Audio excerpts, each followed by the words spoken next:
Hey everybody, it's Rob from Man Sewing, and I am so jazzed with the feedback we got on our burst block tutorial we've done a while back. And those of you who have seen it, you saw the awesome quilt. Now you see it behind me. This is called Coming Home. And that's where I originally learned how to do my burst blocks, right? And so this quilt you see was done with Island Batik Fabrics as a veterans support initiative to help get funds for Operation Homefront. So we actually have a pattern for you on this one. You may purchase it if you like, and 10% of all of those proceeds go right back to Operation Homefront. If you choose not to purchase it, I'm going to try to give you the information. We have a couple of these different little downloads here, and you can print those out from the description below and follow along. You're going to have to do a little bit of enlarging work, but again, those are free printouts, so enjoy those if you want to do it that way. I'm going to break this quilt into two major parts for you today, okay? We're going to do the background piecing first, and then I'm going to walk you through the applique. And the applique for me is my favorite. It's super fun, and I think I've got it really organized for you. So, the only thing we're going to need for that is our wonderful pile of fabric, okay? And these are also, I'm using new versions of Island Batik fabrics that are going to be awesome. The original Quilted in Honor Island Batik fabrics are kind of a thing. Let me just say, they're a treasure if you can find them, right? So at any rate, colors are the same. The actual prints from the original one you saw the first time are different. So follow along. This is going to be awesome. Now, if you have the pattern, you're going to have this very large template, which is the printout from the pattern. It's full size, right? If you're not using my pattern, what you want to know is that the angle we've got here from this little tip all the way down to this tip is about 47 inches. The other thing, and the most important about all of our piecing here, right, is, let me get my big square. Both of these corners are the 90 degree. So this is one of those kinds of quilt where I'm going to piece it, then I'm going to trim it, then I'm going to mark it, then I'm going to cut it, okay? Keeping this always 90 keeps the quilt nice and square. So there's 90 up here, there's 90 down here, all right? So the first step is going to be take your red fabric, utilizing your template, and cut that to shape. Once that's cut to shape, let me get that out of our way. All you're going to need from that point on is I have 4 strips. These are going to be the width of the fabric, so let's call it 45, and they're going to be 7.5 inches wide. So there's 4 of them that are white, and then I also have 4 of them that are the red fabrics also, the same fabric that I use for the centerpiece. First step is with a 1/4 inch seam allowance, and I'm going to show you how to do that right now. We are going to sew on 1 strip to each of our white sides, or excuse me, 1 strip of white to each of the red sides. Now, you're working on the bias. So while I'm getting myself organized, I want you to be thinking when you're on the bias, you want to take your time, go a little slow. If you have a dual feed system on your machine, definitely use that. If you have a walking foot, definitely use that. I'm also cheating here. You can see that I'm not starting right on the edge because when I open this up, I want to make sure I have enough length or distance that I can make my first trim. Okay, you're going to see that here in just a moment. So over to the machine, I'm going to do a couple of simple 1/4 inch seam allowances, but I'm taking them nice and slow, even though I've had way too much coffee this morning already.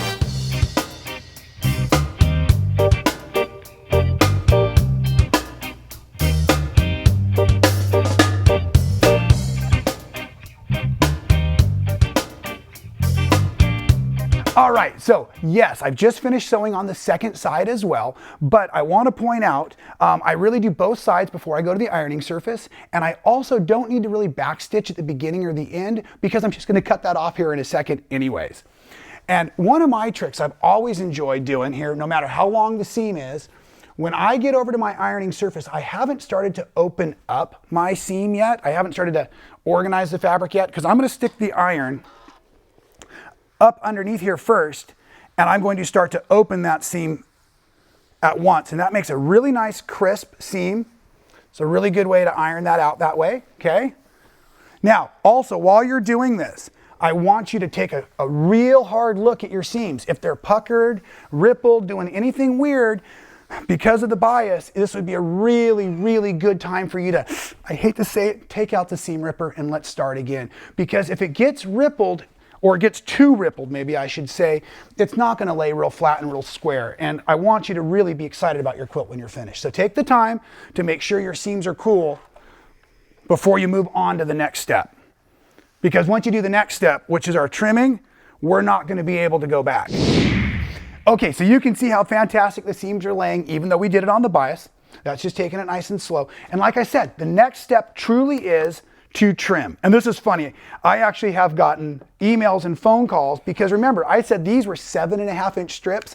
One of the next things we're gonna do is we're gonna mark 8 inches. And everyone's like, how do you get 8 inches marked on 7.5? Watch, that's part of the magic. We're gonna trim both sides at the same time because it's easier that way. Now, I am always, as I said though, I'm watching to make sure we're really at 90 because we can trim this slightly and it really will not affect our project in a negative way. So we're gonna trim the big corner and then we're gonna spin it around and we're gonna trim our small corner. And this is why I wanted you to make sure you really liked your seams before you moved on.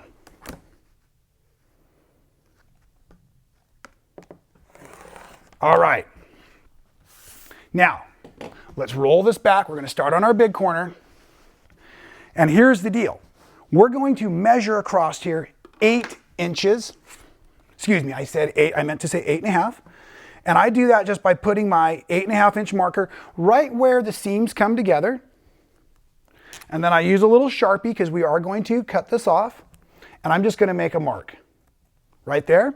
Okay, so that was 8.5, and the bottom is going to be 2.5, and you don't even have to write that down because that's all in that printout for you. So I'm going to spin this, and now I have my 2.5 mark lined up right here. I'm going to do a Sharpie here, and now what we need to do, if you have your carpenter's tool belt handy, why don't you grab your chalk and we could snap a line. See, I used to build houses, so I could say, I'm just going to snap a line across there. But if that doesn't make any sense to you, you could always use a couple of rulers. We're not going to cut this line. We're just going to mark it so that we have a pretty darn straight line, and then we're going to use our one ruler at a time when we cut. I don't like to cut with 2 rulers. This is just for marking. I'm going to make sure those line up. I'm going to kind of pull some of the excess if I have any puckers in there. And then I'm just going to put a few hairline marks so I can see where my ruler needs to go as I'm starting to cut. Once that happens, now I'm ready to do my cutting. Okay?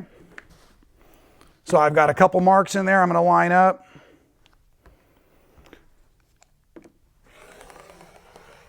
And for those of you who saw our quick tip on our ruler management, you know that I'm going to try to use a majority of my ruler now along the rest of that straight line so that I'm getting as accurate and as straight of a cut as possible.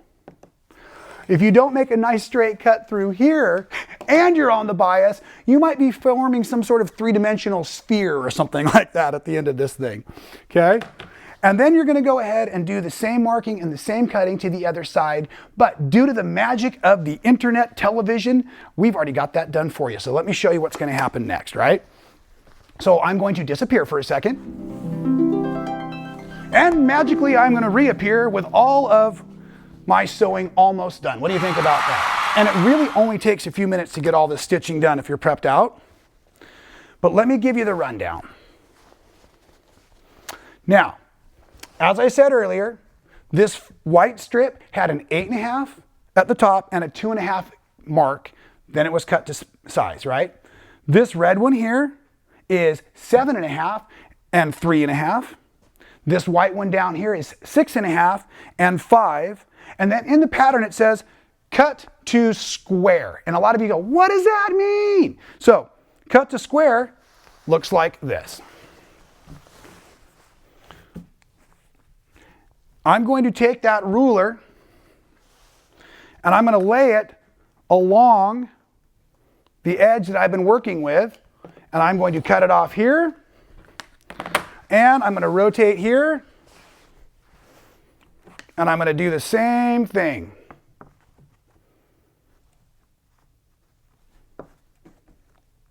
Just going to start that cut here, so I've got all of my ruler along that edge I've been working with is my square. And now I can just finish my cut. If you would rather keep extra fabric for your stash, you possibly can get both of these sides out of one of your 7.5-inch pieces, but this is the easiest way to do it. And then you can use these for other things down the road, right? But that is all it takes to create your single burst block, to create your background, as you see here. Once this is finished by your stitching and your trimming, I would also like you to take a moment and just double check to see if it's as square as possible. So by folding it in half, you can check it that way. You could also fold it into fourths if you wanted to. If when you go to fold it over, and I've just done this real quick, so I'm not sure that this is accurate or not, but let's say you had one corner that was way out. I'd like you to take the time again to just kind of look at it. You can shave this down. This is just a single block. There's nothing else that has to match to this. Shave it down and get it real crisp and square. And if you have any weird seams still, you can do what's called blocking, which would you would take something like this and you would pin it to a nice foam board or your design board. Mist it and iron it overnight, mist it and iron it, and let the moisture help your fabrics pull themselves into shape, right? You want it to be as square as possible because from here on out, it's going to be business as usual for us quilters. We're going to put our inner border on. This was cut at 1.5 inches, right? And we're going to put our outer border on. And if I remember right, that's cut at 4.5. Better check the pattern for that one. But once you get that inner border on, the quilt is going to become square, and putting the outer border on will be very simple. So it's that easy. Take your time. Go a little slower than Rob always goes, and you'll be just perfect. Once the background's built, it's time to do the applique, and that's the part I love the most. So I'm going to excuse myself for a second and get ready for the applique. I'll be right back. Okay, everybody, here I come flying back in to show you how to do the eagle, and it's super, super simple, but if you've never used any kind of fusible web to create your raw edge applique, let me give you a couple of steps. When you're tracing, you want to trace onto the paper side of your fusible web versus the sticky, shiny glue side, because that will be what actually adheres to the wrong side of your fabrics, right? And in my patterns, I've already transposed the design for you, so you don't have to flip anything over. I want you to just trace from the printed side of your pattern, okay? You're going to trace the outline of the shapes, and I also want you to put the numbering system on. So for example, this one here, it says 071. So 07 is the fabric choice or the color choice. So fabric 7, and this will be piece number 1. And we also have over here like 072. So that's going to be fabric number 7, piece number 2. And those are where we're going to actually start when building the background of our eagle. Most all of the rest of them are going to lay out in sequential order. So when I'm organizing my pieces before I begin my applique, I actually lay them out in order. Let me show you that. Okay, so I've got all my numbering system. Let me show you again. So I've got all of my numbering system and everything kind of in order. So it just makes it more organized when I'm putting it together. The other thing I want you to point out, look at the quilt here with me if you will. See the giant background of that blue silhouette you see on the table also? Well, what that is it's the whole piece. So when we're done, we can move the entire eagle around all as one unit. And as we lay things out, we're giving ourselves roughly a 1/4 inch gap or reveal in between each of our pieces. So the wing itself becomes the template or the layout for all of this, as these pieces will start fitting into the little hips and valleys as we go. Now, like I said, we're going to start with the eagle wing, and what I would like you to go ahead and do is take from your tail piece and peel up at the part where the tail hits the body of the wings, peel back a couple of inches worth of your fusible web, and you can see the caffeine is definitely flowing today. Or the earthquake pills. I was hanging out with my buddy Wile E. Coyote yesterday, and he had some of those extra earthquake pills, and I think I might have had a few too many. At any rate, that's going to slide in. And the reason I'm doing this is I want the paper and the paper to allow me to iron this down, but keep the paper on the back, because that paper is going to keep me from fusing it to my ironing board. I'm going to say that a second time so I don't get any nasty emails. I am leaving the paper on the back of the big blue piece, the tail piece, and one of these head pieces when it comes in like that, so that when I iron everything else to it, I haven't ironed this to my ironing board. So please hear that twice, because I don't want to frustrate anybody. You can adjust your angle of your tail slightly so that it feels lined up with the head as you go like that, right? Nice and easy. You're also going to peel back the head piece at the little feathered edge. And in your pattern, yes, there are 2 head pieces, and this is why. The way I've laid out my eagle, there is red fabric behind part of the eagle head, and there's white behind the rest. So whenever you're using light fabric on top of dark fabric with fusible web, you could have a bleed through situation. So that's why I actually created 2 head pieces. If you were making this maybe on a cream colored background and a cream colored background or something like that, it wouldn't be necessary. Now, one of my tricks always when doing applique quilts is I put out all of my pieces first, and then I fuss over the individual layout as I go. So right now I'm just going to go ahead and lay out all of my pieces, and then I'm going to take a second look with a stiletto in my hand, and I'm going to just adjust each piece to make sure that I like the way it looks. So follow along as we build this bird.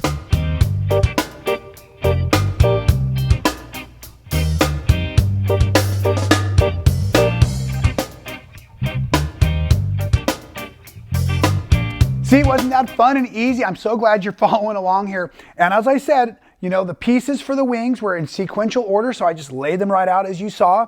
You've got your big blue pieces. There's a couple of key pieces I want you to look at. As I said earlier, make sure your tail and your head is in a line the way you like, because you can do a little shifting. The way the head cuts out, you want to make sure you don't have any fabric showing through. So that's one of the areas that's a little more crucial. Okay, so I'm organizing that. Now I'm beginning to work with my stiletto to make sure everything looks the way I like it. As I'm pulling it around, there is supposed to be a little extra white in the background behind that beak, because that gives you a little easier stitching area for later on. I want you to make sure your feet look natural. If it doesn't look correct, just move them around. And now I'm using one of these cool little stilettos, so I can literally push and pull my fabrics as I need without really affecting all of them. So I'm just going to come through here, and I'm going to shape and look, and I'm going to get this close, and I guarantee your pieces will not be exactly where my pieces are, because I've made 4 or 5 of these quilts now, and all of them are just slightly different. So all you're looking for is a nice amount of reveal when you're looking through your pieces here. And then, like, you can even see where, because I have been transporting this, there's a little bit of a lump here. I'm going to iron this side down first, and then I'm going to iron the middle of the bird, and then I'll be able to pull that tight right as I'm hitting that lump. So we're just going to take it nice and slow.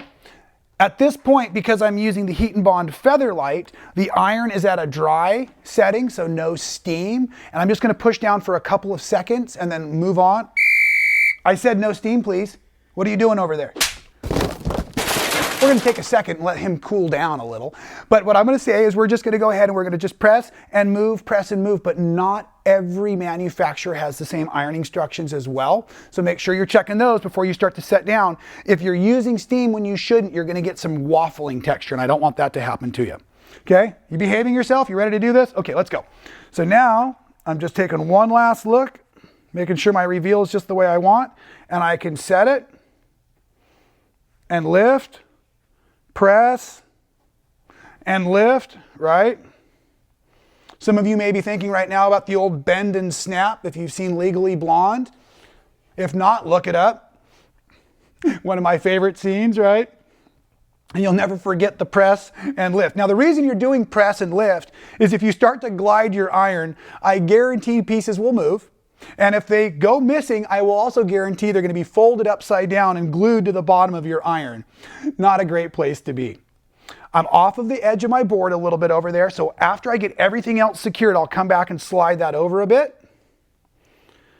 And you probably noticed, because of the way I do my applique patterns, you don't have to be incredibly accurate with your tracing or with your cutting, because they're not a jigsaw puzzle.